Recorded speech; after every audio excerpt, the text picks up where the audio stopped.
তাহলে মায়েরা কি বললাম, কৃষ্ণ প্রেম সম্পদে যে অর্জন করবে জগতে সেই তো সব থেকে বড় ধন।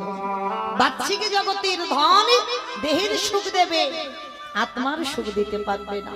কিন্তু আত্মারূপী পরমাত্মারূপী ভগবানের সুখ দিতে গেলে তোমাকে কৃষ্ণ প্রেমী হতে হবে। আর সুখ তো তখনই পাবে মা।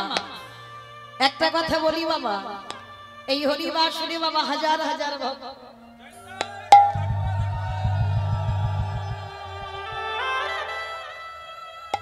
হাজার হাজার ভক্ত, লাখো লাখো ভক্ত, কোটি কোটি ভক্ত আছে। কত নাচানাচি করার ভক্ত আছে, কত গান শোনার ভক্ত আছে, কত ভগবানের কথা শুনবার ভক্ত আছে। কিন্তু বাবা ভগবানের জন্য নয়ন জলে বুক ভাসিয়ে কীর্তন শোনার শ্রোতা জগতে বড় দুর্লভ। মনে রাখতে হবে, ভক্তি যার কৃষ্ণ তার সর্বশাস্ত্রে কয়, ভক্তি না থাকিলে কৃষ্ণ দেখিও বাকি। ভগবানকে পেতে গেলে ভক্তিটা প্রয়োজন। যদি বলেন মা এটা আমার কথা নয়, শ্রী শ্রী রামকৃষ্ণ পরমহংসদেবের একটা শিষ্য ছিল যার ছোটবেলার নাম নরেন। এই নরেন একদিন প্রশ্ন করেছিল, গুরুদেব কাঁদলে কৃপা হয় না হরি বললে কৃপা হয়? কাঁদলে কৃপা হবে না হরি নাম করলে কৃপা হবে, কোনটাই কৃপা বেশি হবে, তাড়াতাড়ি হবে? তা শ্রী শ্রী রামকৃষ্ণ পরমহংসদেব যারা ঠাকুরের বই পড়ে দেখবেন, ঠাকুর তো সবসময় উদাহরণ ছাড়া কথা বলে না, যাই কথা বলবে বাবা উদাহরণ দিয়ে কথা বলবে। তা নরেনকে ডেকে বলছে, এই শালা শোন, আমি বলছি না ঠাকুর বলছে, এটা যেন ভাববে না যে মৌমিতা বলছে, আমার ক্ষমতা নাই। তো ঠাকুর বলছে, এই শালা শোন আমার কাছে শোন। তা যেই না নরেনকে ডেকেছে বলছে, শোন তুই যে প্রশ্ন করলি না হরি বললে কৃপা হয় না, ওই কাঁদলে কৃপা হয়, শোন একটা কথা বলি, যা একটা পেরেক নিয়ে আই দিন। বলছে এই জন্য তোমায় পাগল বলে। বলে কেন? আমি তোমাকে জিজ্ঞাসা করলাম কাঁদলে কৃপা হয় না হরি বললে কৃপা হয়, তুমি এখন বলছো একটা পেরেক। আরে বাবা যেটা বলছি শালা তুই সেটাই কর। তো ছুটে গিয়ে নরেন কি করেছে, একটা পেরেক এনেছে। পেরেকটা এনে যেই না দাঁড়িয়েছে, এই না গুরুদেব পেরেকটা ধর। তা পেরেকটা যেই না দিয়েছে বলছে, নরেন একটা কাজ কর, পেরেকটাই ভালো করে একটু কাদা মাখিয়ে দে তো। ঠিক আছে তাই দেই। ভালো করে পেরেকে কাদা মাখিয়ে দিয়েছে, আর কাদা মাখিয়ে দিয়ে বলছে যা এবার একটা চুম্বক নিয়ে আয়। আবার চুম্বক আনতে হবে? বলে হ্যাঁ আন, তারপরে আমি তোরে বলছি। তা যেই না এক হাতে পেরেক নিয়েছে, এক হাতে চুম্বকটা নিয়েছে, নিয়ে কি করছে বাবা, ঠাকুর বলছে নরেন এবার দুটোকে কাছে কাছে নিয়ে যা তো দেখি।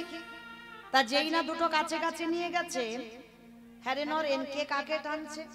বলে তোমার মাথা গন্ডগোল হয়েছে। টানবে কি করে?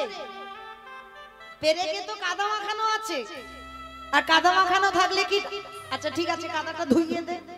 আবার কাদাটা পেরেক থেকে কাদাটা দহিত করে দিয়েছে, আর ধৌতে করে দিয়ে এইবার বলছে দেখ কে কাকে টানে। যেই না দুটো এক জায়গা করেছে বাবা, কাছাকাছি আনতে অমনি একেবারে চুম্বকটা পেরেককে টেনে নিয়ে। তা ঠাকুর বলছে নরেন কি হলো? বলে কেন? চুম্বকটা পেরেককে টেনে নিল। বলে আগে টান ছিল না কেন?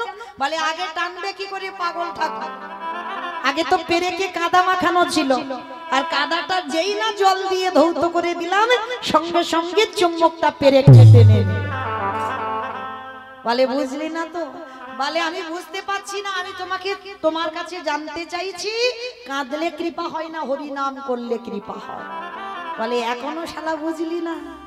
শোন, পরমাত্মা রূপী ভগবান হলো চুম্বক, আর জীবাত্মা রূপী ভক্ত হলো পেরেক। এই পরমাত্মা রূপী ভগবানের টান দেবে কি করে যদি জীবাত্মা রূপী পেরেকের হৃদয় কালিমা লিপ্ত হয়ে থাকে? সে কালিমাটা কি? ওই যেটা পেরেকে কাদা দেওয়া ছিল, আমাদেরও তো কাদাই জর্জরিত, কাম কাঞ্চনে আসক্ত, বিষয় বৈভবের আসক্ত, ছেলে আমারে মেয়ে আমারে জায়গায় আমার জমি আমার বিষয় আমারে বৈভব আমার। এই আমার আমার কাদাগুলো জীবাত্মা রূপী ভক্তের হৃদয়ে জড়ানো আছে। তাহলে এগুলো থাকলে পরমাত্মা রূপী চুম্বককে টানতে পারবে। যতই হরি বলো না কেন, যতই কৃষ্ণ বলো না কেন, টানতে পারবে না। টানবে কখন? যদি আগে জন ভক্ত ওই নয়ন জলে ভেসে এই হৃদয়টাকে একেবারে ধৌত করে দিতে পারে। যখন তোমার বিষয় বৈভব লালসা সব চোখের জলে ধুয়ে যাবে, যখনই ধৌত করে তুমি কৃষ্ণ বলে হা কৃষ্ণ প্রাণ কৃষ্ণ বলবে, তখনই আমার পরমাত্মা রূপী জীবাত্মাকে আপনি থেকে টান দিয়ে দেবে। হরি বল। কিরে বুঝলি? বলে ঠাকুর এবার বুঝতে পেরেছি। তার মানে শুধু হরি বললে কৃপা হবে না, হরি নাম করতে গেলে আগে নয়ন জলে জলে ভাসে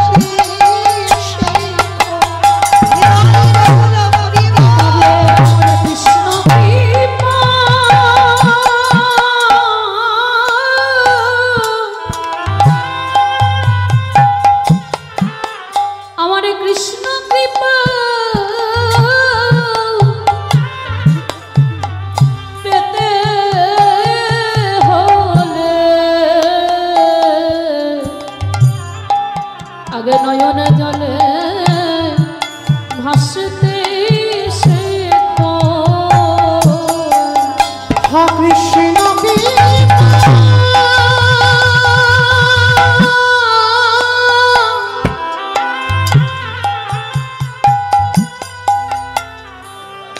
হা কৃষ্ণ কৃপা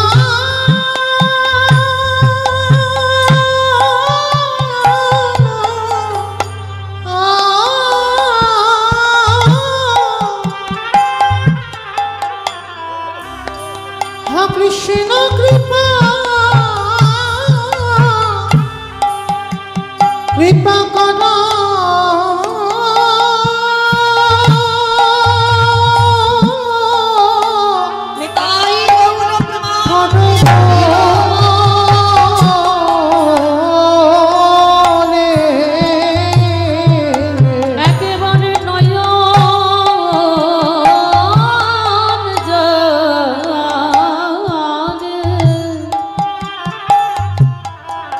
নয়ন জলে ভাসতে শেখো।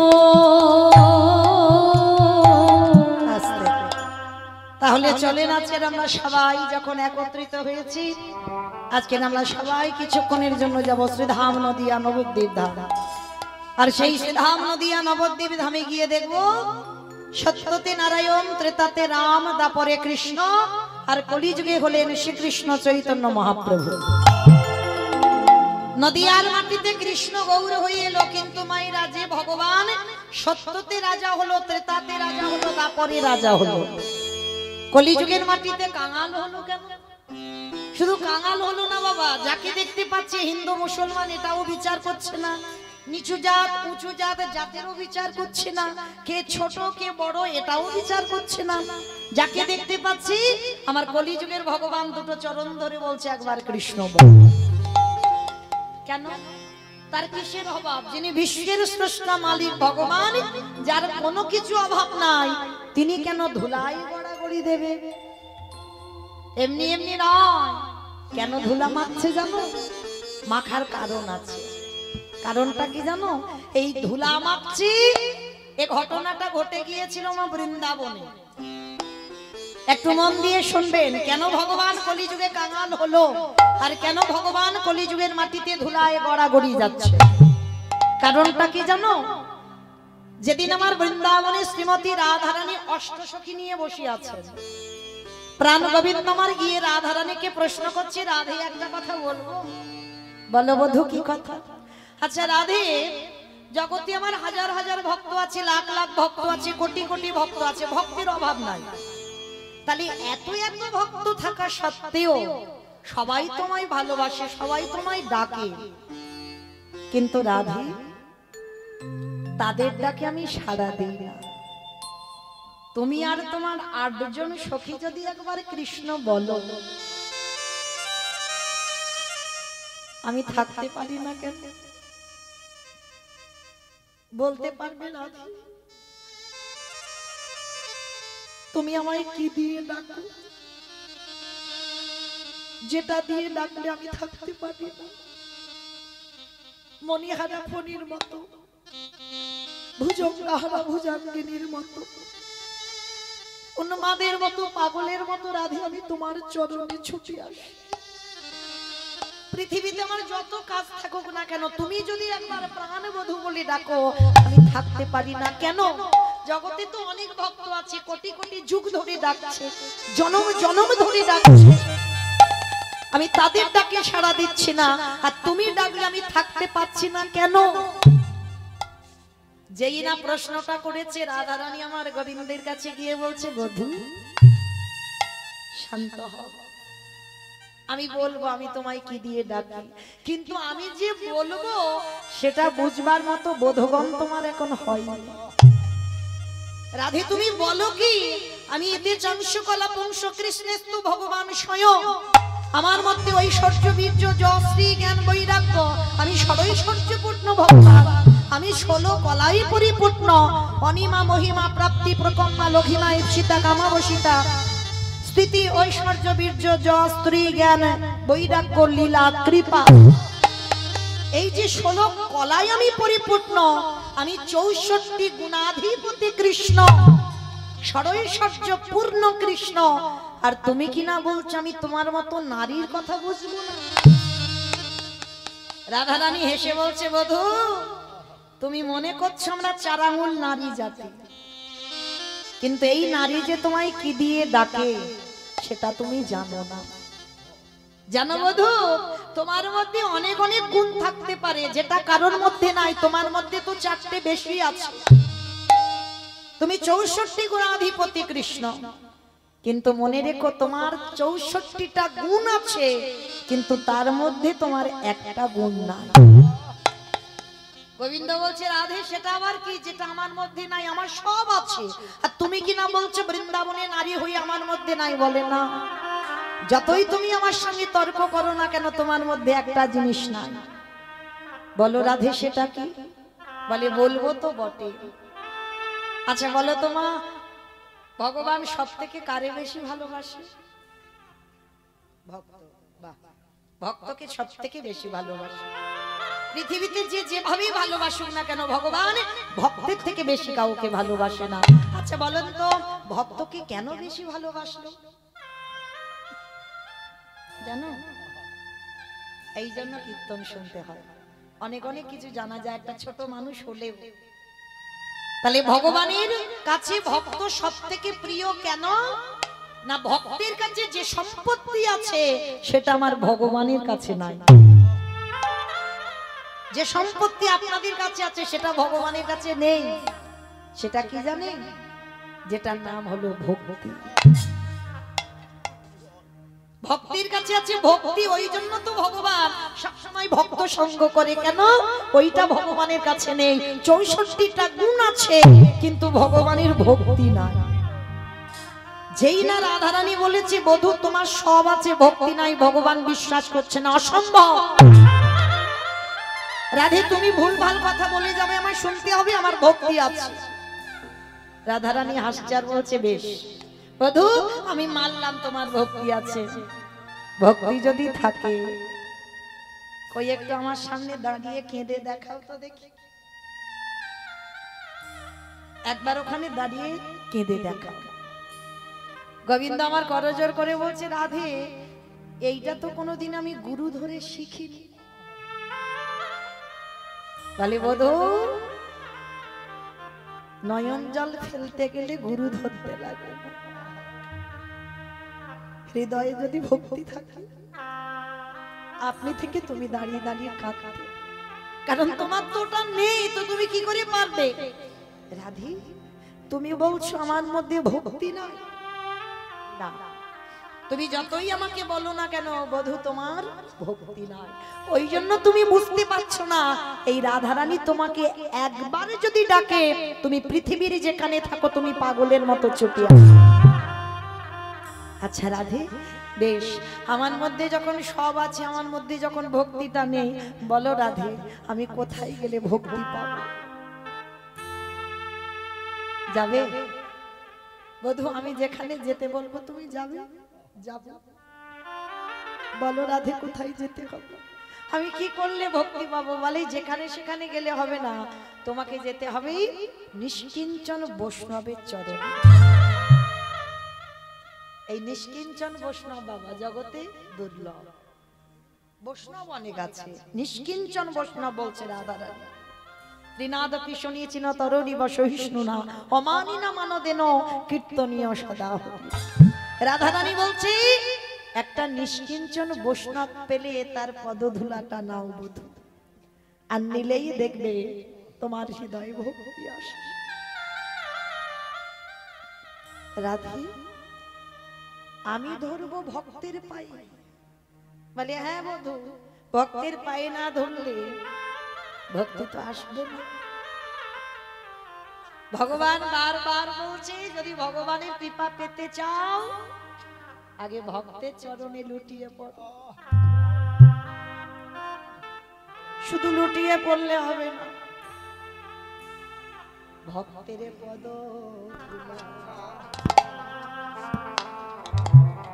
ধুলায়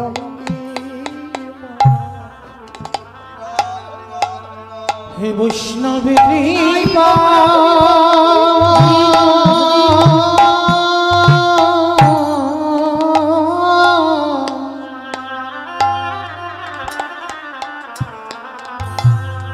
হে বৈষ্ণবে কৃপা কৃপা করো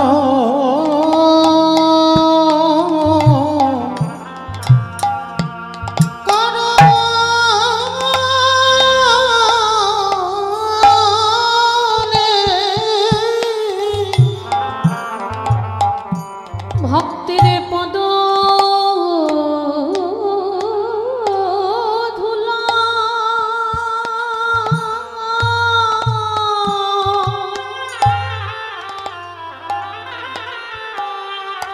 পদ ধুলা অঙ্গি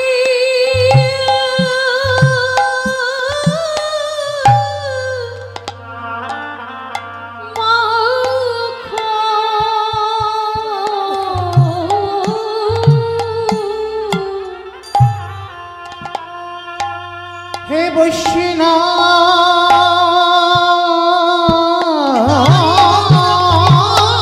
কৃপা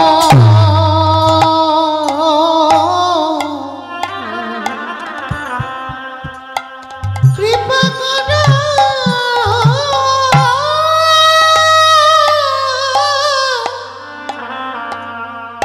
করব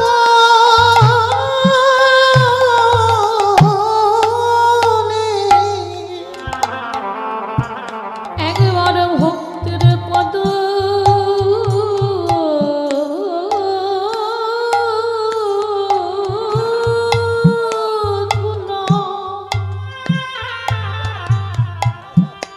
পদ ধুলা অঙ্গি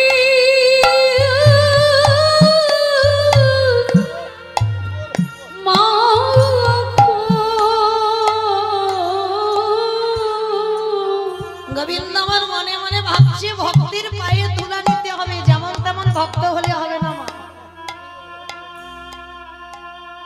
এই আমাদের মতো ভক্তির পায়ে তুলা নিলে বাবা কিছু হবে?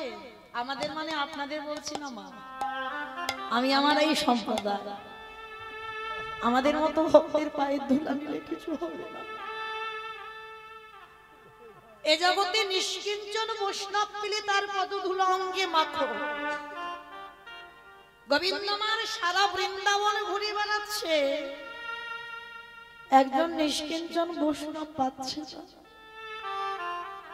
ক্লান্ত হয়ে যাচ্ছে বাবা একটা ভক্ত খুঁজতে খুঁজতে। এই যে আমরা মুখে সবাই বলি ভক্ত ভক্ত ভক্ত, পেরেছি বাবা ভক্ত হতে? অত সোজা নয়, ভক্ত হওয়া বড় কঠিন ব্যাপার। ভগবান সারা বৃন্দাবনে ঘুরছে, ভক্ত পাচ্ছে না। শেষে মনে মনে ভাবছে দাঁড়ো আমাকে দেখতে হবে একবার হস্তিনাপুরে গিয়ে। হস্তিনাপুরের মাটিতে নেমেছে ভগবান, আর আপনারা আমরা জানি বাবা কুরু পক্ষে ছিলেন পিতামহ ভীষ্ম, আর পাণ্ডব পক্ষে ছিলেন আমার ভগবান কৃষ্ণ। একদিন দুর্যোধন আমার দাদু ভীষ্মকে একটা বড় কথা বলেছিল, দাদু ও দাদু, তুমি আমার বাড়ি খাও, আমার বাড়ি পড়ো, আমার বাড়ি থাকো, আমার বাড়ির অন্ন ধ্বংস করছো, তাই গৌর হরি বল হরি বল হরি বল। আর আমার বাড়িতে থেকে তুমি বলতে পারছো না কি করলে পাণ্ডবরা নিধন হবে। ভীষ্মের তো ইচ্ছা মৃত্যু বাবা, মনে করলে মরবে আর মনে না করলে মরবে না। তাহলে সেই পিতামহ ভীষ্মকে বলছে, দাদু তোমার যদি ইচ্ছা মৃত্যু হয় তাহলে তুমি কি বলতে পারছো না কি করলে পঞ্চ পাণ্ডবদের মৃত্যু হবে। কথাটা শুনে দাদু ভীষ্মের একটু মাথাতে লেগে গেল, দুর্যোধন তুমি এত বড় কথা বলছো, আমি তোমার বাড়িতে একটু খাই বলে তুমি এত বড় কথা বলছো যে তোমার বাড়ির আমি অন্ন ধ্বংস করি। ঠিক আছে, আজকে আমি চলে যাচ্ছি, কিন্তু আমি তোমাদের বলে রাখলাম, শোনো দুর্যোধন, এত বড় কথা যখন তুমি বলছো, আমি আজকে রাত 12টার সময় ধ্যানস্থ হব, আর যখনই রাত 12টায় আমি ধ্যানে বসবো, দুর্যোধন তোমার স্ত্রীকে রাত 12টার সময় আমার ঘরে একটু পাঠিয়ে দিও, আর দিলে আমি পাণ্ডবদের মৃত্যু বান আমি তুলে দেব তোমার স্ত্রীর হাতে। বাবা সবার চোখে ফাঁকি দেওয়া দেয়, ঘরের দরজা জানালা বন্ধ করে একটা আস্তে আস্তে ফিসফিস করে একটা কথা বলবে, কেউ শুনতে পাচ্ছে না, কিন্তু সত্যি কি কেউ শুনতে পেল না? কেউ না পাক জগতে একজনের চোখে তো ফাঁকি দেওয়া যাবে না। তো দুর্যোধনের মনে আনন্দ, ভানুমতির কাছে গিয়েছে, ভানুমতি অভানু, আজকে দাদু বলেছে পাণ্ডবদের মৃত্যুবান লুকানো আছে, দাদুর কাছে তোমার কাছে দেবে, যাও একবার দাদুর কাছে রাত 12টার সময় ধ্যানস্থ হবে, আর ওই সময় তোমাকে যেতে বলেছে। ভানুমতি চমকে উঠেছে, বলে তোমার কি মাথা খারাপ নাকি? তোমার দাদু বিয়ে থা করেনি, সংসার ধর্ম নাই, আমার তো যৌবন বয়সে নাত বউ যাবে রাত 12টার সময় তোমার দাদুর কাছে? শোনো, তোমার যদি এতই দরকার হয়, ইচ্ছা থাকে, তো তুমি তোমার দাদুর কাছে যাও, আমি যাব না তোমার দাদুর কাছে। আচ্ছা, এই কথাটা কে জানে? দুর্যোধন জানে, ভানুমতি জানে, পিতামহ ভীষ্ম জানে, আর কি কেউ জানে? কৃষ্ণ জানে, যিনি বিশ্বের শ্রেষ্ঠ মালিক ভগবান। মনে মনে চিন্তা করছে, এই তো সুযোগ, এই সুযোগে আমাকে একটা কাজ গুছিয়ে নিতে হবে। 12টায় যাবার কথা না, তখন রাত 11টা বেজে যাচ্ছে। ভগবান মনে মনে চিন্তা করছে, এই সুযোগে আমার একটা কাজ করতে হবে। তা কি কাজ করবে? রাত 11টার সময় ভগবান গিয়ে দাঁড়িয়েছে সখীর দরজা। মহাভারতে ভগবানের সখীটা কি? দ্রৌপদী। দ্রৌপদী, দ্রৌপদীকে সখী বলে ডাকতো, আর দ্রৌপদী আমার কৃষ্ণকে সখাই বলে ডাকতো। রাত 11টার সময় ভগবান গিয়ে ডাকছে, সখী সখী, আর দেরি নয়, এক্ষুনি তুমি এসো, আমার সঙ্গে একটা জায়গা যেতে হবে। ভালো করে এই জায়গাটা আমার শুনবেন। রাত 11টার সময় যদি কোনো পরপুরুষ এসে দরজা ধাক্কা দিয়ে বলে, সখী তোমার সঙ্গে খুব দরকার, এক্ষুনি আমার সঙ্গে যেতে হবে, চলে যাবেন? যাবেন? কই খেদ নেবেন না? কেন যাব, কি জন্য যাব? এই এত রাত্রিবেলা আমি একটা বাড়ির কুলবধূ, আর আমি বেরোতে পারি তোমার সঙ্গে? আমি যেতে পারবো না। কত প্রশ্ন, কত কৈফিয়ত আমাদের মনে, কিন্তু দ্রৌপদীর কোনো প্রশ্ন নয়। আমাদের মতো যার একটা স্বামী নয়, যে নারীর 5-5টা স্বামী রইল, কিন্তু যখনই কৃষ্ণ দরজায় এসে সখী বলে ডাক দিল, পঞ্চ স্বামীকে ত্যাগ করে দিয়ে দরজায় এসে কৃষ্ণের কাছে দাঁড়িয়েছে। কেন? দ্রৌপদী যে তত্ত্ব জানে বাবা, এখনো আমরা কেউ বুঝতে পারছি না। তত্ত্বটা কি বোঝালো? এই যে আমি কীর্তন গাইছি মা, আজকের গাইবো, আবার কাল গাইতে হবে, পরশু আছে আবার অন্য জায়গায়, তারপরের দিন বাড়িতে যেতে হবে। তাহলে আমার বাড়িতে বাবা মা শ্বশুর শাশুড়ি আমার ছেলে সবাই আছে, তাহলে আমি কি বলতে পারবো যে আমি বাড়ি যাব?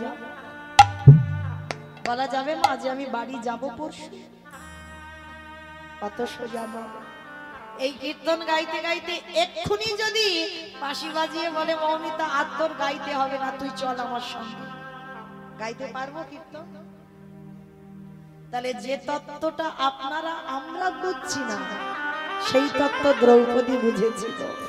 কৃষ্ণ যদি একবারে কাউকে ডাক দেয়, বাঁশি বাজায়, কে বলো বন্ধু, কে বলো বান্ধবী, সকল মায়া ছিন্ন করে আমাদের চলে যেতে হবে। আমারই ভগবান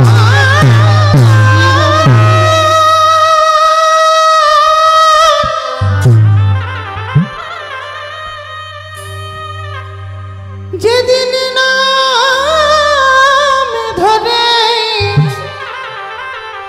বাঁশি বাজাবে, কি বলে বন্ধু, কি বলে বান্ধা, সবে ছেড়ে যেতে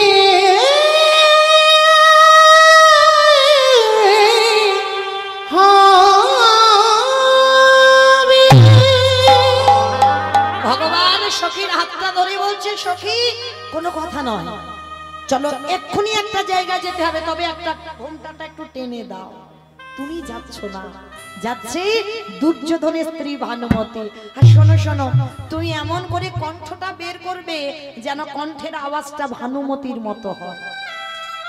আর একটা কথা, দাদু যদি জিজ্ঞাসা করে তোমাকে কে পাঠালো, খবরদার সখী তুমি আমার নামটা কিন্তু বলবে না। কত চতুর দেখো ভগবান কৃষ্ণ। যেই না দ্রৌপদীকে শিখিয়ে দিল, হাতটা ধরে টানতে টানতে দাদুর ঘরের দিকে যাচ্ছে।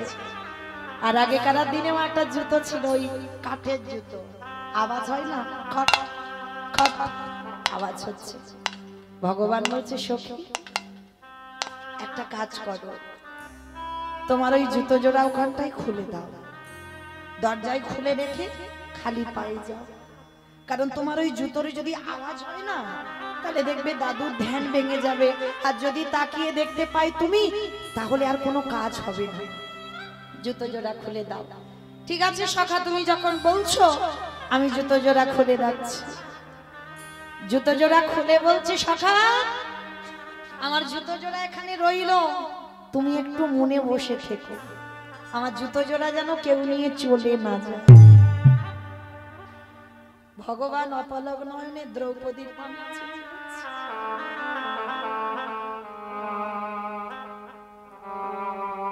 কত বড় ভক্ত, আমার কাছে দিচ্ছে জুতোর দায়িত্ব। তাহলে তো একবার দেখতে হয় কেমন ভক্ত আমার, একবার দেখতে হবে। তো যেই না দ্রৌপদী একটু আড়াল হয়েছে, কৃষ্ণ দয়াময় ওই দ্রৌপদীর জুতো জোড়া হৃদয়ে ধরে, যেই না কৃষ্ণ আমার নাড়াইছে, যে ভগবান কোনদিন কাঁদতে জানত না, যে ভগবান গুরু ধরে কোনদিন কাঁদা শেখেনি, জুতোটা যেই না বক্ষে ধরেছে, আপনি থেকে নয়ন হতে পারি কেমনি ভাবিব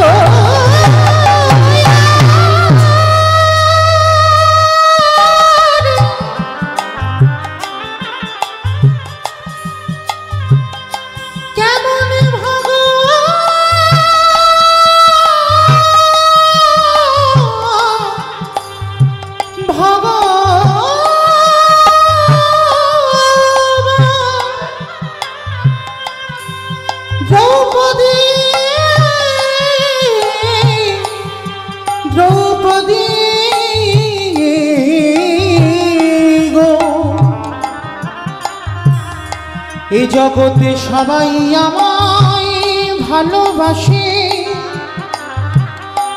কিন্তু তোমার মতো করে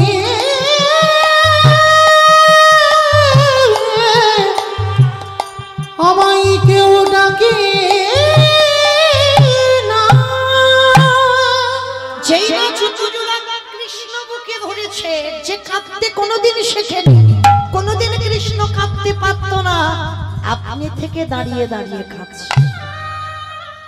আর যেই না আপনি থেকে চোখ থেকে জল, ভগবান চমকে উঠলে কি। আমার রাধারানী একদিন বলেছিল নিষ্কিঞ্চন ভক্তের পদধূলা নিতে, তবে কি এই কি সেই নিষ্কিঞ্চন ভগবান যেই না জুতোটা বুকে ধরেছে, চোখের জলে আর জুতোর তলায় যে ধুলোটা ছিল, কৃষ্ণের বুকটা কাদা হয়ে গেছে। ওই কাদা গড়াতে গড়াতে এলো নাভি কমলে, নাভি কমল থেকে জানদেশ, জানদেশ থেকে ধরণীটা একেবারে ভেসে যাচ্ছে। নিতাই গৌর প্রেমানন্দে। দ্রৌপদী আড়াল থেকে দেখছে, এখনো ভীষ্মের কাছে যায়নি, আড়াল থেকে দেখছে কৃষ্ণ জুতোটা বুকে ধরে কাঁপছে। দ্রৌপদী বেরিয়ে এসে বলছে, সখা এ কি করেছো? তুমি আমার জুতো দুটো চুরি করছো। ভগবান করজোর করে বলছে, সখী আমি তোমার জুতো চুরি করেছি। হ্যাঁ করেছো, তুমি তো আমার অনুমতি নাওনি, তুমি তোমার জিজ্ঞাসা করে নাওনি। তাহলে আমার জুতো যখন জিজ্ঞাসা করে নাওনি, তাহলে তুমি চুরি করেছো। ভগবান কিছু বলবে ভক্তকে, আর কোনো ভাষা নেই। সখী তুমি এটা কি বলছো? আমি চুরি করলাম কি করে? বলে হ্যাঁ চুরি করেছো। তুমি তো আমাকে বলতে পারতে যে সখী তোমার জুতো দুটো দাও, আমি একটু ধরে কাঁদবো। আমি কি না দিতাম? আমি তো দিয়ে দিতাম। ভগবান হেসে বলছে, সখী তোমার দুটো জুতো আমি যদি চাইতাম তুমি দিয়ে দিতে। বলে কেন দেব না? সখা তুমি আমায় ভুলে যেতে পারো, কিন্তু আমি তো তোমায় ভুলিনি। আমি অজনী সম্ভবা, আমার আগুন থেকে জন্ম। এই জগতে কারোর মতো আমার জন্ম নয়। আর যেদিন থেকে আমার জন্ম হয়েছি, সেই দিন থেকে আমার এই দেহ মন প্রাণটা তুমি তোমার চরণে দিয়ে দিয়েছি। তাহলে আমার দেহের প্রত্যেকটা অঙ্গ যদি তোমার চরণে সমর্পিত থাকে, তাহলে আমার পায়ের জুতো দুটো কি আমার? এটা তো তোমার জুতো। তাহলে তোমার জুতো তুমি ধরে কাঁদবে, এতে আমার আপত্তি করার কি আছে? ভগবান দ্রৌপদীকে বুকে জড়িয়ে নিয়ে কাঁদছে। জগতে আমার অনেক ভক্ত আছে, কিন্তু তোমার মতো এমন ভক্ত আমি সখী গো।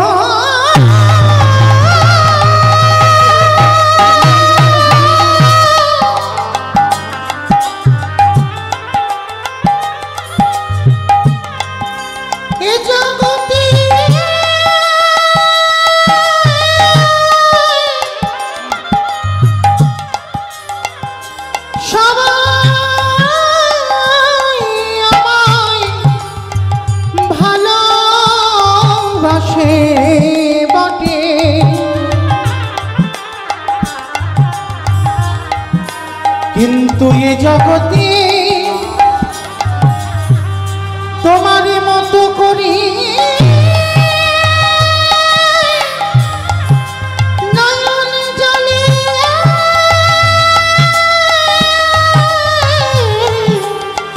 আমায় কেউ ডাকে।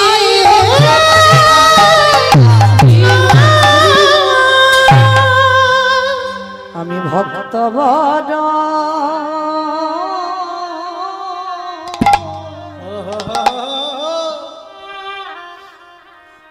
ভালো,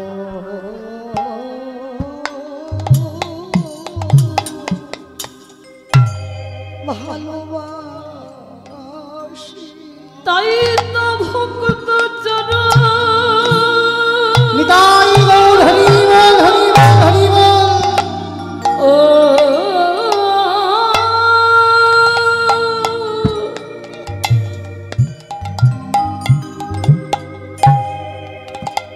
চরণে ধুলো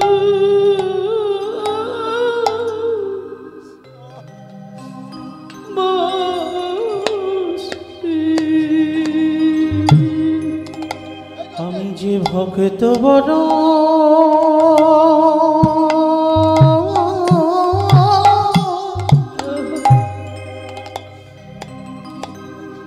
ভক্ত বড় ভালো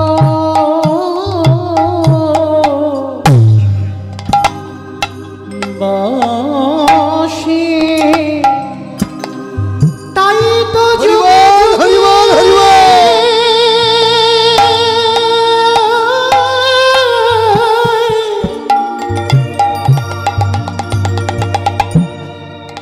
তাই তো যুগে যুগে ধরাইয়া আসি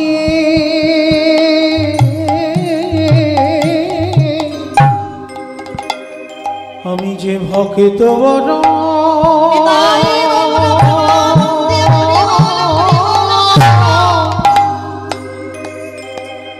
ভালো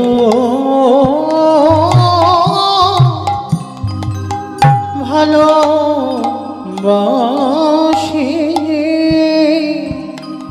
কৃষ্ণ দয়াময়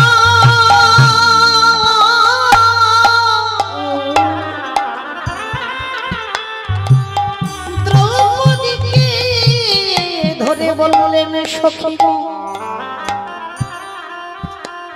তোমার মতো করে যদি জগতে কেউ আমায় ভালোবাসে সখী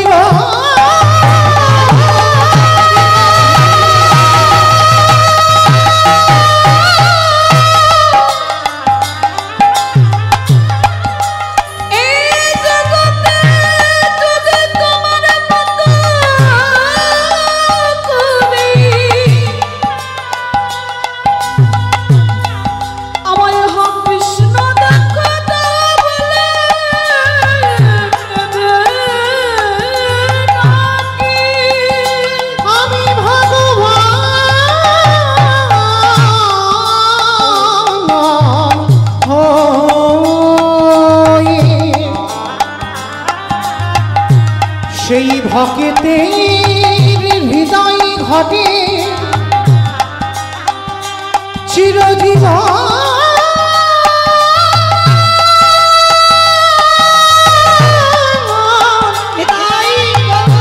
বাধা পড়ে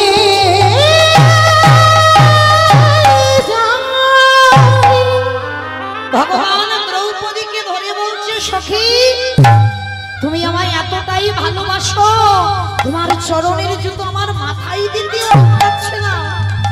বলে সখা আটকাবে কেন, এ জুতো তো আমার না, আমার দেহ যদি তোমার চরণে সমর্পিত থাকে এ জুতো তো তোমার জুতো।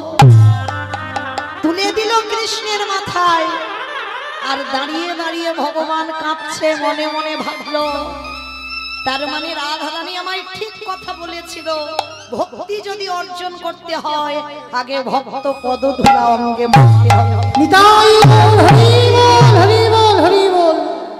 এইবারে যেই না রাত আজকের পিতামহ ভীষ্ম ধ্যানস্থ দ্রৌপদীকে বলছে সখী যাও, আর দেরি করো না, পরে কথা হবে, তবে তোমার কণ্ঠে নয় ভানুমতির কণ্ঠে কণ্ঠটা দাও।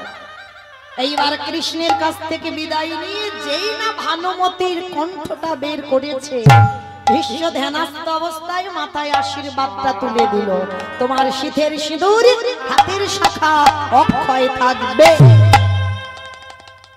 আর এই ভালো আশীর্বাদটা পেতেই দ্রৌপদী আনন্দে লাফ দিয়ে উঠে আর গলাটা বেরিয়ে গেছে। ভীষ্ম তো যেমন তেমন মানুষ নয়, পরম বৈষ্ণব না, বুঝতে পেরেছে, চোখটা তাকিয়ে দেখছে দ্রৌপদীর সামনে, রেগে গিয়ে বলছে অসম্ভব, দ্রৌপদী তোমাকে কে আসতে বললো, এখানে তো তোমাকে বলিনি, আমি দুর্যোধনের স্ত্রীকে আসতে বলেছি, তোমাকে কে এখানে আসতে বললো? আর বাবা চোর যখন ধরা পড়ে যায় গোয়েন্দাগিরি না হলে চুরি ডাকাতি হয় না, সে কিন্তু জানে কোথায় গয়নার বাক্স আর কোথায় টাকা আছে, কিন্তু সে চুরি করবে না, সে বলে দেয় অমুক জায়গায় যাও দেখতে পেয়ে যাবে। গোয়েন্দা থাকে না, গোয়েন্দা না হলে ডাকাতি হয় না। তো আজকে যেই না কৃষ্ণ দরজায় দাঁড়িয়ে আছে আর দ্রৌপদী ধরা পড়ে গেছে দাদুর কাছে, দাদু বলছে উত্তর দাও, কে তোমায় পাঠিয়েছে? আর বারবার দরজার দিকে তাকাচ্ছে। ওই দিকে কি দেখছো? আমার দিকে তাকিয়ে বলো। আর ওদিক থেকে কৃষ্ণ আমার ইশারা করে বলছে, দ্রৌপদী আমার নামটা বলবে না, আমি যে পাঠাচ্ছি তোমার নামটা কিন্তু বলবে না, খবরদার। যতই চাপাচাপি করি, যতই বলো। তা দ্রৌপদী বলতে পারছে না, শুধু একবার করে দরজায় দেখছে। ভীষ্মের বিবেকে জানো বলে বললেন, ভীষ্মদেব যে চরণ আমার লাগে যোগী মুনিগণ যুগ যুগ ধরে কাঁদে, যোগীগণ যোগে পায় না, মুনিগণ মনে পায় না, ধ্যানীগণ ধ্যানে পায় না। সেই অমূল্য সম্পদ তোমার দুয়ারে দাঁড়াইয়া আছে, একেবারে নয়ন ভরে ভরে দেখে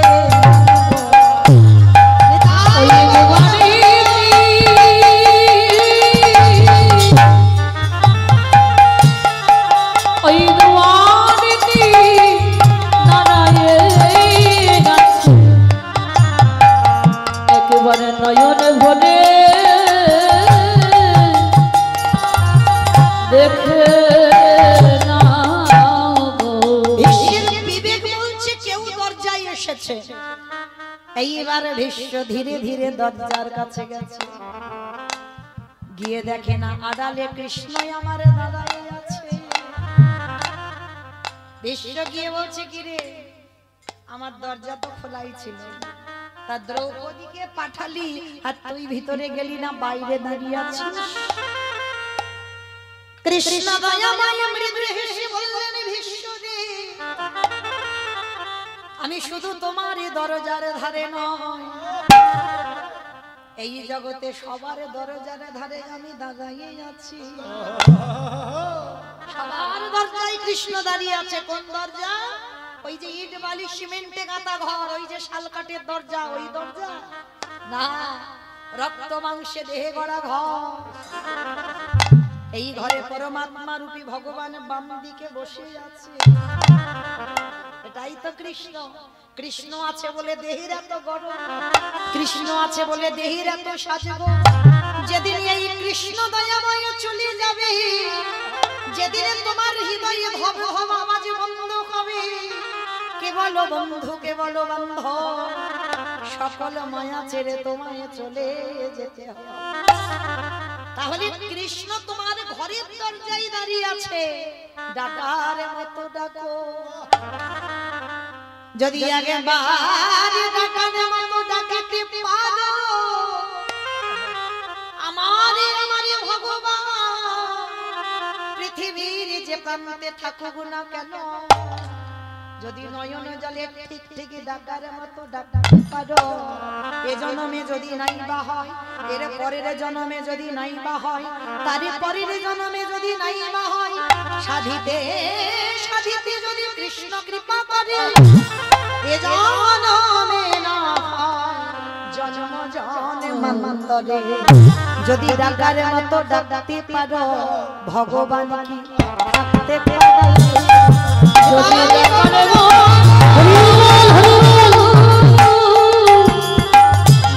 মতো ডাকতে পারো, আমার ভগবান কি থাকিতে পারে? তুমি ডাকো আমায় ঠিক, কিন্তু ডাকা এখনো ঠিক হয়নি। দেখেছো তুমি ঠিক ভালোবাসো ঠিক, কিন্তু এখনো সঠিক হয়নি, ওই জন্য দরজার বাইরে আছে। যেদিন তোমার ডাক সঠিক হবে, তোমাকে আর ডাকতে হবে না, আমি নিজে যাব তোমার ঘরের ভিতর। আজকের আমি এরকম দাঁড়িয়ে থাকবো, আজকের আমি যাব না। ভীষ্ম করজোড়ে করে বললেন, কৃষ্ণ দয়া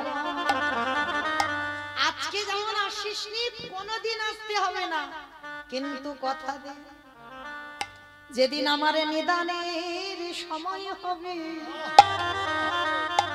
যেদিন আমি মনে করব আমার পাখিটা চলে যাবে, যেদিন আমি ইচ্ছা করব এইবার আমার দেহটা সমাধিস্থ করিয়ে দেব, কৃষ্ণ রে আজ যেমন দাঁড়াই আছি, সেই দিন তুই এমনি ভাবে দাঁড়াই থাকিস।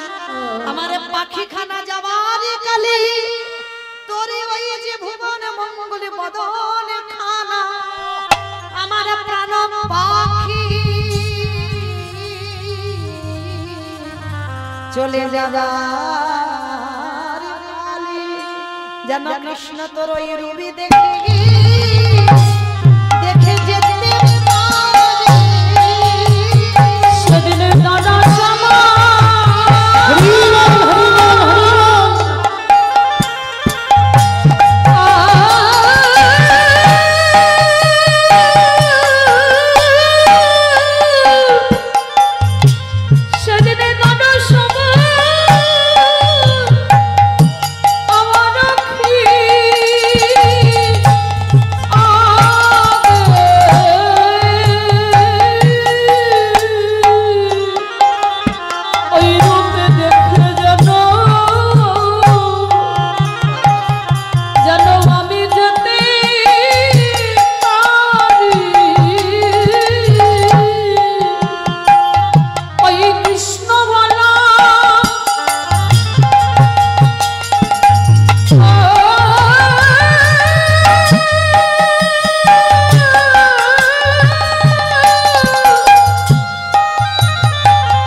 আজকে তো তোমার দরজায় দাঁড়িয়ে আছে আর যেদিন তোমার যাবার সময় হবে সেদিন আমি দাঁড়াবো।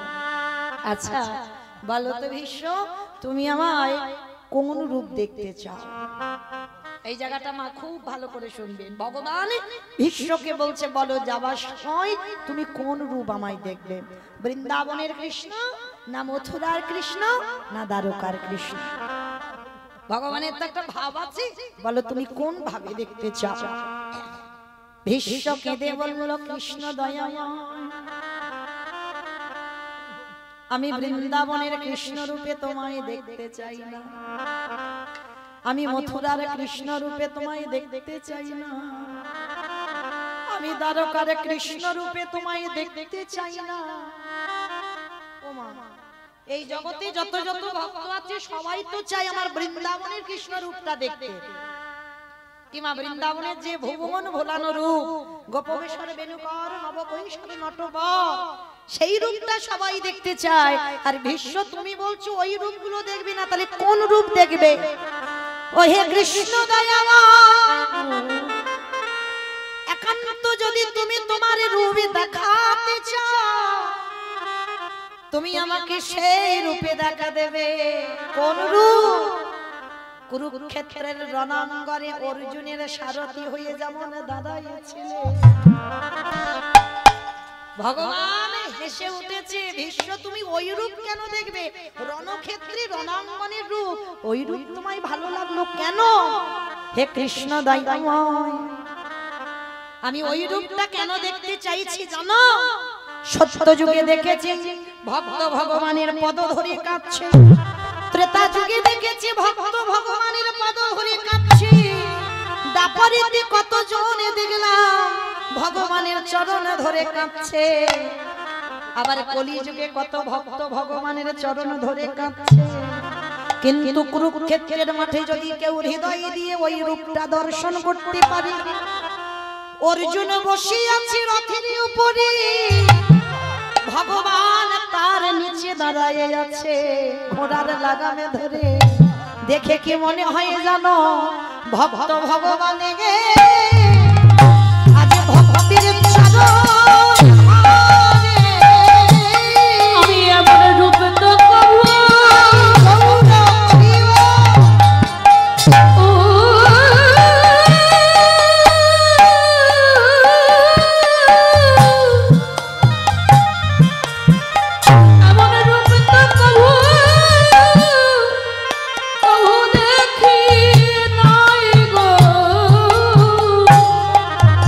ভগবান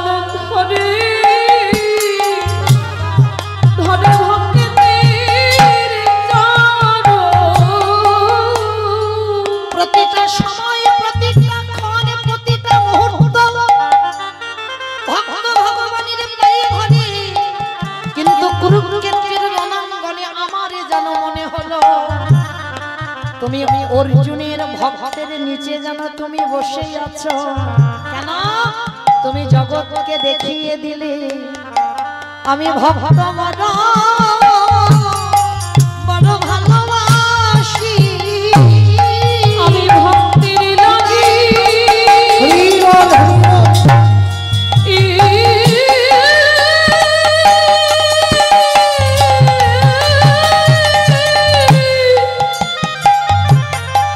আমি ভক্তির লাগি এই ধরায়াসি। ওই আমি ভক্ত কাঁদিলি রহিতে নারী। তাই তো যুগে যুগে নাটরাসি। আমি ভক্ত বড় ভালোবাসি। আমি যে ভক্ত বৎসা কল্পতরু। বলি ভক্ত আমার সর্বস্ব ধন। আমি ভক্ত ছড়া রইতে নারী। বলি আমি কেঁদে জগৎ জগৎ ভাষা। আমি ভক্ত ছড়া রইতে নারী। মুখে হরি হরি হরি বলে। ছড়া রইতে নারী। হরি হরি হরি বলে। ছড়া রইতে নারী। আমি ভক্ত বড় বড় ভালোবাসি। এইবার যেই না দ্রৌপদী আমার কৃষ্ণের কাছে গেছে, বুঝতে পেরে গেল যে ভক্তির চরণ যুগল ধরলে ভক্তি পাওয়া যায়। আর সেইটা অনুভব করে কৃষ্ণ সারা বৃন্দাবন ঘুরে বেড়াচ্ছে, বৈষ্ণব আর পাচ্ছে না। কিন্তু মা একটা বৈষ্ণবী পেয়েছিল কৃষ্ণ। সে বৈষ্ণবীটাকে জানো? আমি বলবো না, আপনারা বলবেন। তবে আমি একটু বৈষ্ণবীটার উদাহরণ দিচ্ছি। বৈষ্ণবীটাকে যে কৃষ্ণ কাঁদলে কাঁদে, যে কৃষ্ণ হাসলে সেও হাসে, যারা কৃষ্ণ মায় জগ, তিনি হলেন কৃষ্ণকান্ত শিরোমণি, রমণী রতনমণি, ভুজঙ্গহারা ভুজঙ্গিনী, কৃষ্ণ প্রেমে সায়রের মনালিনী। আমার বলো তো মেয়েটাকে। আজকে সেই নারীটা হলো রাধে গো।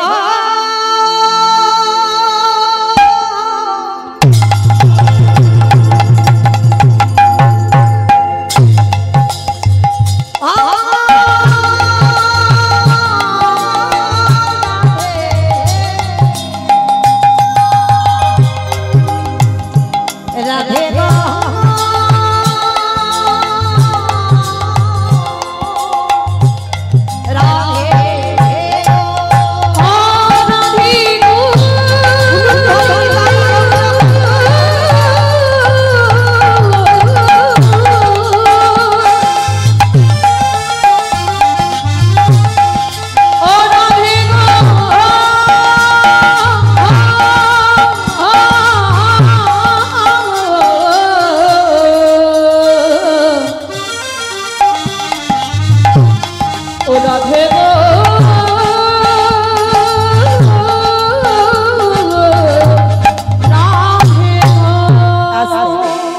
গোবিন্দ আমার পেছন থেকে গিয়ে রাধারানীর পাদ ধুলাটা মাথায় নিয়েছে। আর যেই না নীলমা কি হলো জানো? কালো ছিল ফর্সা হলো, কালো ছিল ফর্সা হলো, মূর্খ ছিল পণ্ডিত হলো, মূর্খ ছিল পণ্ডিত হলো, বাঁকা ছিল সোজা হলো, বাঁকা ছিল সোজা হলো, চোরে ছিল সাধু হলো, চোরি ছিল সাধু হলো, আরো হয়েছে চুল ছিল নাড়া হলো। চুল ছিল নাড়া হলো। মানে একটা নারীর পাদ ধুলা নিয়ে ভগবানের একটা একটা রূপ পরিবর্তন করছে। ভগবান মাথায় হাত দিয়ে বসে বসে ভাবছে, হায় হায় হায় হায়, একটা বৈষ্ণবীর পাদ ধুলা নিয়ে আমার এই দুর্দশা। এইবার যদি আমি হাজার হাজার বৈষ্ণবীর পদ ধুলা নিই, তাহলে না জানি আমার কত পরিবর্তন হবে। সেই লোভে বশবর্তী হই। শ্রীরাধা প্রণয় মহিমা কৃতিশোভা নৈব সত্য জনার ভৌত মধুরিমা কৃতিশোভা মদীয় সপঞ্চস্য মদনুভাবত তদ ভবাড্ড সমজনী সচি গর্ভ সিন্ধু হরিন্দু। সেই গোবিন্দের গো আর শ্রীমতী রাধা রানীর রানী আজ গোড়া হয়ে নদী কাকা এলো এই কলি যুগে মাঝারি গোনা হলে যারা বৃন্দাবন গেছো, যারা নবদ্বীপ গেছো, দুটো দর্শন যাদের হয়েছে তারা ভালো করে জানবেন, হাজার বৈষ্ণব যদি পেতে হয় বৃন্দাবনে পাবে না, হাজার বৈষ্ণব পেতে গেলে নবদ্বীপে আসতে হবে, তাই না? ভগবান বলছে এখানে তো হাজার হাজার বৈষ্ণব মিলবে না, তাহলে আমাকে বাংলার মাটিতে যেতে হবে। তাই লোভে পড়ে বৈষ্ণবদের পদধূলা মাখবে বলে আজকে নদিয়ায় এসেছে। আর এসে ভগবান তো চাইলে পাবে না ওই সম্পদ। কি গো মা, ভগবান যদি এখানে এসে বলে ভাবলে একটু পাদ ধুলা দাও, দিতে রাজি হবে? ওরে বাবা, আমাকে তো নরকে যেতে হবে, আমি দিতে পারবো না। তাহলে ভগবান বলল আমাকে চুরি করতে হবে। বৃন্দাবনে তো অভ্যাস একটু রয়ে গেছে বাবা, চুরি করা স্বভাব। তা ভগবান ভাবছে আমাকে চুরি করতে হবে। কি করে চুরি করব? চাইলে যেটা পাওয়া যায় না, কায়দা করে চাতুরালি করে, চালাকি নয়। চালাকি আলাদা বাবা, চালাকিটা পাপের মধ্যে পড়ে, কিন্তু চতুর এটা পাপের মধ্যে পড়বে না। ভগবান চাতুরালি করলো, ভক্তের পাদ ধুলা নেব কি করে? যারা নবদ্বীপ গেছো সব পায়ের ধুলাগুলো তো সেখানে আছে, আর ভগবান ধুলায় গড়াগড়ি যায়, আর গড়াগড়ি হই ওই ভক্ত পদ ধুলা অঙ্গে মাখি, তাই হইয়া পাবে বলি আজ ভক্ত ধুলা অঙ্গে মাখি। আস্তে সেই নদিয়ায় এসে কৃষ্ণ গৌর হয়ে কি করছে গো? কেহ বলে পুরবতী রমণ বধিলা, কেহ বলে পুরবতী, আমার উলু কই? কেহ বলে পুরবতী রমণ বধিলা, কেহ বলে পুরবতী আমারে গোনারি, গুনা গুনা গুনা গোনারি।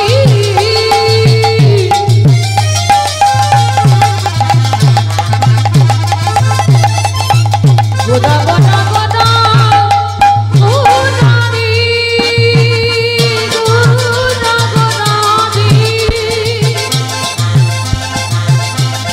ওই নদিয়ার নিতাই গৌর হরিণ আমার রানী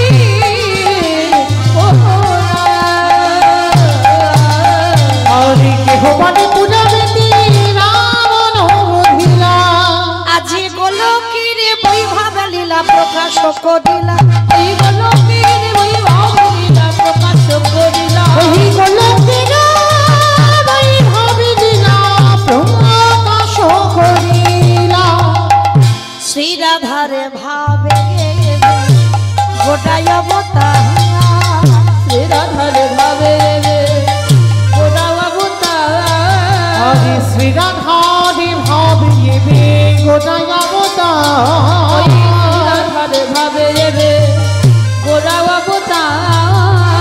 হরে কৃষ্ণ নামে গৌর করিলা প্রচার, হরে কৃষ্ণ নাম গৌর করিলা প্রচার। এবারে হরে কৃষ্ণ নামে গৌরী গৌরীরা প্রচার, এইবারে লীলা প্রকাশ হলো, এইবারে লীলা প্রকাশ হলো, এইবারে লীলা প্রকাশ হলো, এইবারে লীলা প্রকাশ হলো। গোলকের বৈভব লীলা প্রকাশ করিলা, ওই গোলকের বৈভব লীলা প্রকাশ করিলা। আহা গোলকের বৈভব লীলা প্রকাশ করিলা, বাসুদেব ঘোষ কহে করি জোড় হা, করি জোড়হা আজ যে গো সেই কৃষ্ণ সেই তো জগন্নাথ, অবস্থিত জগন্নাথ।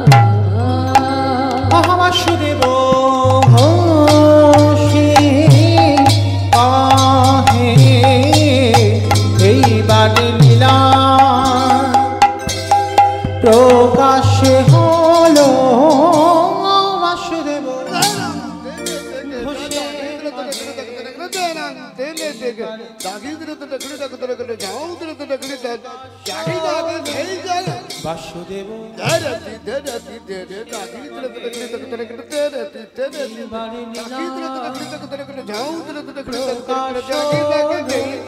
বাসুদেব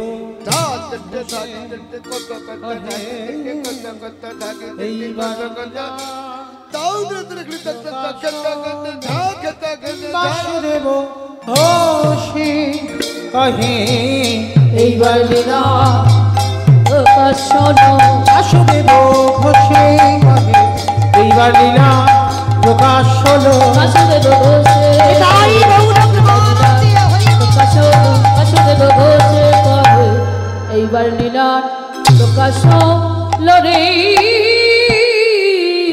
ওগো বাসুদেব ঘোষে কহে জানি তাই চলুন এবার চলো আজকে সবাই যাব মধুময় শ্রীধাম বৃন্দাবন ধাম। ততক্ষণ নবদ্বীপে ছিলাম, সবাই মিলে একবার প্রেম সে বলেন তো গৌর সুন্দরী কি ধ্বনিটা হলো কি জয় এটা জয়। দেখেছে এই হচ্ছে ভক্ত, মানে খেয়াল নেই আমি কি বলছি। বললাম ধ্বনিটা হলো কি, এটাও নাকি জয়। এটা জয় নয়, এত জোরে জয় দাও কত দূর যাবে? এখানে লালগোলা চলে যাবে, আর এপার হচ্ছে ভুলে গেছে ভুলে গেছে। আচ্ছা লালগোলা গেলে হবে। আচ্ছা কই দেখি সবাই একবার সন্ধ্যাবেলায় আমাদের শ্রবণও হয়ে যাক আর আত্মনিবেদনটাও হয়ে যাক। নববিধা ভক্তির মধ্যে দুটোই পড়ে যাচ্ছে। কই দেখি সবাই একবার হাত দুটো তোলো তো দেখি একবার। সবাই যারা দাঁড়িয়ে আছেন চরণ ধরে বলছি, সবাই কেমন একসঙ্গে প্রত্যেকে বলবে হাত কই। হ্যাঁ একসঙ্গে দেখি সবাই বলো গৌ। পিছনে এরকম ধসে যাচ্ছে কেন? এই ধসা রোগটা ভালো নয়, ওইখান থেকে দেখো কি রকম লাগছে সব তো না। বাহ বাহ, একসঙ্গে সবাই বলেন গৌর সুন্দরী কি নবদ্বীপ ধামে কি সচির নন্দনে কি বিষ্ণু প্রিয়া কি নিতাই চাঁদি কি ভক্তবৃন্দ কি হরিবাসন ধামে কি সাধু গুরু বৈষ্ণবে কি আপন আপন গুরু চরণ কি নিতাই গৌর প্রমাণ হরি। আমার হাতটা একটু ব্যথা হলো না, কিন্তু একটা ব্যায়াম হয়ে গেল সন্ধ্যে সন্ধ্যে। চলো এবার একটা ভজন গাইতে গাইতে একটু বৃন্দাবন যাই, কিন্তু একটা ভজন হবে তো বেশ। তবে আমি আর আমার সম্প্রদায় নয়, সবাই যাব, কিন্তু ওই একটু উলুধ্বনি দাও। বৃন্দাবন ধাম अपार जपे जाना धीराधीन हो राधे मेरी सरकार जपे जाना धीराधीन বৃন্দাবন ধাম রাধে রাধে রাধে রাধে সরকার রাধে রাধে वृंदावन धाम अपार जपे जाना धीराधीन जपे जाना धीराधीन धाजे जाना धीराधीन जपे जाना धीराधीन राधे राधे राधे जपे जाना धीराधीन धाजे जाना धीराधीन जपे जाना धीराधीन राधे राधे আমা আমি আর আমার সম্প্রদায় যাচ্ছে, আর কেউ যাচ্ছি না। সবাই যাব বেশ। সবাই যখন যাব আর একবার কান মিলে বলছি মা কালীর দিব্যি আর বলবো না, এইবারটা শেষ। সবাই দেখি আর একবার হাত দুটো তোলো। বাহ, একসঙ্গে তালে তালে করো তালি, কেমন? तू वृंदावन में आया राधा नाम गाओ वृंदावन में आलो राधा नाम गाओ वृंदावन में आया राधा नाम गाओ वृंदावन में आलो राधा नाम गाओ तेरे जीवन की धीरा जपे जाना तेरा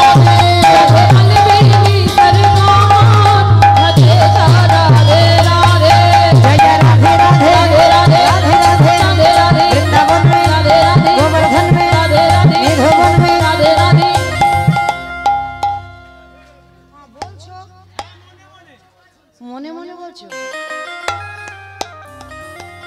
ওই রাস্তার উপরে শোনা যাচ্ছে, যাচ্ছে তবু মিথ্যে কথা বলে, বলে যাচ্ছে। রাধে রাধে রাধে রাধে রাধে রাধে রাধে রাধে বৃন্দাবন মে রাধে রাধে গোবর্ধন মে রাধে রাধে জোরসে বলো, জোরসে বলো, রাধে বন মে কমল বন মে রাধে রাধে ऊंचा गाँव में राधे राधे बरसाना में राधे राधे राधा कुंड में राधे राधे प्रेम से बोलो, राधे राधे आप से बोलो, राधे राधे जोर से बोलो, राधे राधे आके यहाँ भी वृंदावन धाम कमल पीली करना भजे राधा रानी प्रेम से बोलो राधा रानी की। जय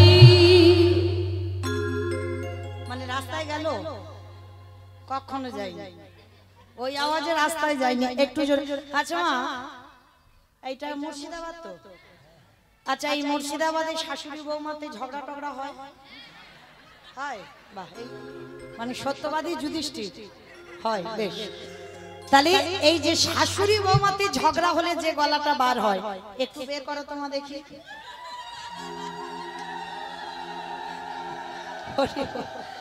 আচ্ছা, এখন উরু দিতে হবে না, জয় দেবে, কেমন? বলো রাধা রানী কি জয়। তার মানে বাবা ঝগড়া হয়। বৃন্দাবনেশ্বরী কি, যমুনা মাইয়া কি, নন্দগাঁও কি, উঁচা গাঁও কি, বর্ষানমো কি, ভক্তবৃন্দ কি, হরিবাসর ধাম কি, সাধু গুরু বৈষ্ণব কি, আপন আপন গুরু চরণ কি, নিতাই গৌর প্রমান। হরিবা তো চলেন, আজকের আমার অনেকে জানে আজকের আস্বাদন কি হবে, যারা প্রোগ্রাম পেয়েছেন, তো যারা জানেন না তবু একবার বলে দিই। আজ আস্বাদন হবে আমরা বৃন্দাবনে, বহু মন্দির আছে, কিন্তু বৃন্দাবনে যারা গেছেন একটা মূল মন্দির আছে, যেটা হচ্ছে বঙ্কু বিহারী লালের মন্দির। যারা গেছেন বাবা অবশ্যই দেখবেন বারবার গোবিন্দের বদনে একটা পর্দা টেনে দেওয়া হয়, প্রচুর ভিড়, মানে এত ভিড় বাবা সবাই দর্শন করতে পারে না, এত ঠেলাঠেলি, বয়স হলে তো হবেই না। তো যাই হোক, যারা গেছেন দর্শন নিশ্চয়ই করেছেন একটু দূর থেকে হলেও। তো আজকে এই বৃন্দাবনের বঙ্কুজি এখন প্রতিষ্ঠিত হয়ে আছে বৃন্দাবনে বঙ্কু বিহারী লাল। তো আজকের আমরা আস্বাদন করব বৃন্দাবনের বঙ্কু বিহারী লাল। তো তার আগে একটা কথা মা আপনাদের চরণে, এই যে এতদিনের অনুষ্ঠান, তার জন্য তো বাবা কিছু অর্থের প্রয়োজন অবশ্যই হয়। যে আমার আছে বলে কীর্তন করাবো হবে না মা, আমার অনেক টাকা পয়সা আছে, আমি অনেক বড় বড় কীর্তনিয়াদের এনে কীর্তন করাবো, অত সোজা নয়। লজ্জা ঘৃণা ভয় তিন থাকতে আমার গৌর গোবিন্দ নয়, আগে ভিক্ষা করতে শেখো, ভিখারি হও, পাঁচ বাড়ির দ্বারে দ্বারে গিয়ে আঁচলটা পাতো, তারপরেই তোমার কীর্তনের সার্থকতা। তো যাই হোক, আমার বোন আসছে, দিদি ভাইরা আসছেন, আপনাদের চরণে আমার বিশ্বাস যার যেমন ক্ষমতা, যার যেমন সামর্থ্য আছে, কারণ এটাও তো বাবা ভগবানের কীর্তন একটা সেবা হচ্ছে, ভজন সেবা হচ্ছে, তা সেবা করতে গেলে কিছু দিতে হয়। তো দান না করলে এই যে কীর্তন শোনার ফল পাওয়া যায় না। তো যার যার কাছে যাবেন প্রত্যেকে কিছু না কিছু কম বেশি অন্তত একটু করে দেবেন ভিক্ষার আঁচলে। আর চেষ্টা করবেন মা যেন ওই ঝনঝন আওয়াজটা না হয়, কেমন একটু বেশি বেশি দেওয়ার চেষ্টা করবে, কারণ ব্যাংকে টাকা রাখলে নমিনো লাগে, আর এখানে নমিনো লাগে না, কেমন শেষের দিনে ভগবান তোমার কাছে নমিনো হয়ে দাঁড়াবে। তো দান দেন, কিন্তু ধ্যানটা আমার কীর্তনে যেন থাকে, কেমন যেন অন্য মনস্ক হয়ে না যান, তাহলে নাম অপরাধ হয়ে যাবে, বিফল হয়ে যাবে সব। কীর্তনে মন দেবেন, কিন্তু আপনাদের কাছে যাচ্ছেন আমার দিদি ভাই দাদা ভাইরা, প্রত্যেকে দেবেন। কেউ কিন্তু মা বৈমুখ করে দেবেন না, 1 টাকা হলেও 16 আনা হলেও দেবেন, কিন্তু এইটুকু আপনাদের চরণে নিবেদন। তো চলেন, আজকে আমরা যাব বৃন্দাবনে, সেই বঙ্কুজি ছিলেন, তিনি আজকের বঙ্কু বিহারী লাল হয়েছে, ভক্ত ভগবানের নাম একসঙ্গে হয়ে গেল। তাহলে এই যে ভক্ত ভগবানের নাম একত্রিত হয়ে গেল কি করে, তা এ কথাটা জানতে গেলে আমাদের আগে ভক্তের কথাটা জানতে হবে, কিভাবে কি সাধ্য সাধনা করে ভগবান নিজের নামের সঙ্গে ভক্তের নামটা জুড়ে দিল, তাই না? ভগবানের নাম বঙ্কু আর বিহারীলাল যোগ হলো, মানে ভক্ত ভগবান একত্রিত হলো। তাহলে চলো আজকের আমরা সবাই নবদ্বীপ থেকে হাঁটতে হাঁটতে হাঁটতে হাঁটতে যাব বৃন্দাবন, উত্তর প্রদেশ।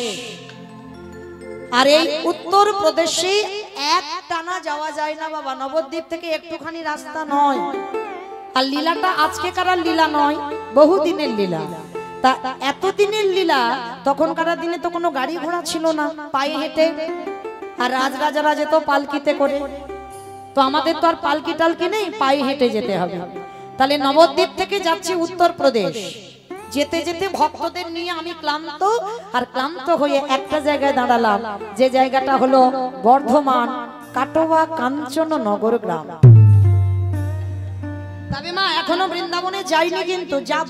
ভক্ত তৈরি হয়ে যাক, ভক্তকে নিয়ে আমরা একসঙ্গে যাব, কেমন? তো চলো আজকের আমরা সবাই বিশ্রাম করব কোথায়? বর্ধমান কাটোয়া কাঞ্চননগর গ্রাম। আস্তে বাবা আস্তে, চঞ্চলতা নয়, একেবারে ধীর স্থির হয়ে একটু ঠান্ডা হয়ে বসে। এই কাটোয়া কাঞ্চননগরে এক ভক্তিমতী নারী বাস করতেন, যার নাম ছিল মায়াবতী ঘোষ। আর তার স্বামীর নাম ছিল দ্বিজ ঘোষ। আচ্ছা বলো তোমার কৃষ্ণ কাদের ঘরের ছেলে? আর যে কীর্তন গাইছে কাদের ঘরের মেয়ে? বাহ। আর যাকে নিয়ে লীলাটা হবে সেও ঘোষে। বেশ, তাহলে আমরা সবাই একত্রিত হই, লীলাটা আজকের আস্বাদন হবে, কেমন? মন দিয়ে।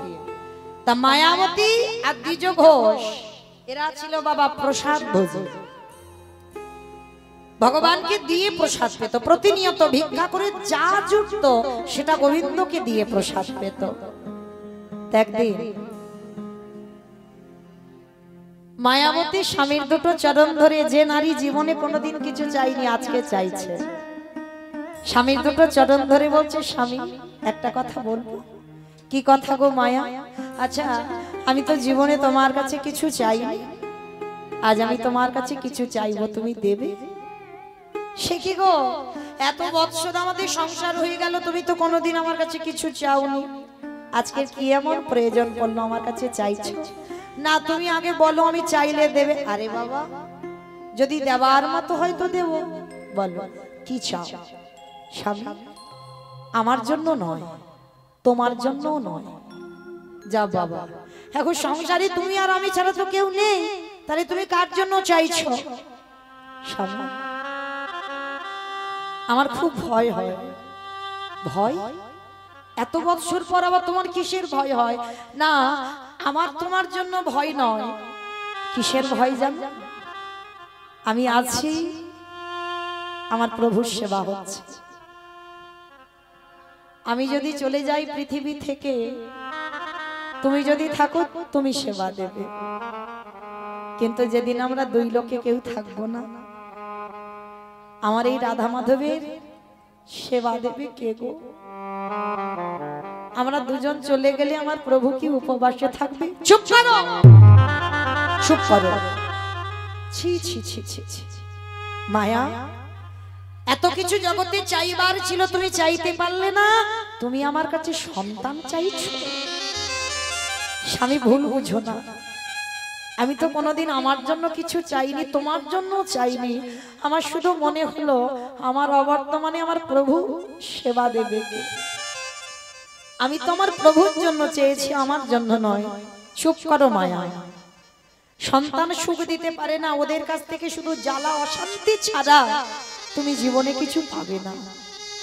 স্বামী আমি কি তোমাকে একবারও বলেছি যে গান্ধারীর মতো আমার 100 ছেলে চাই? আমি তো বললাম আমার একটা ছেলে হলেই হবে। মায়া, 100টা ছেলের মার যে জ্বালা, একটা ছেলের মার ওই একই জ্বালা। আর তাছাড়া তুমি কেন ভুলে যাচ্ছ মায়া? তুমি তো আমার বউ নও, তুমি তো আমার স্ত্রী নও, তুমি তো আমার সহধর্মিণী। আপনারা প্রশ্ন করবেন মৌমিতা, আরে যে বউ যে স্ত্রী সেই তো সহধর্মিণী বলে না? এদের চরিত্র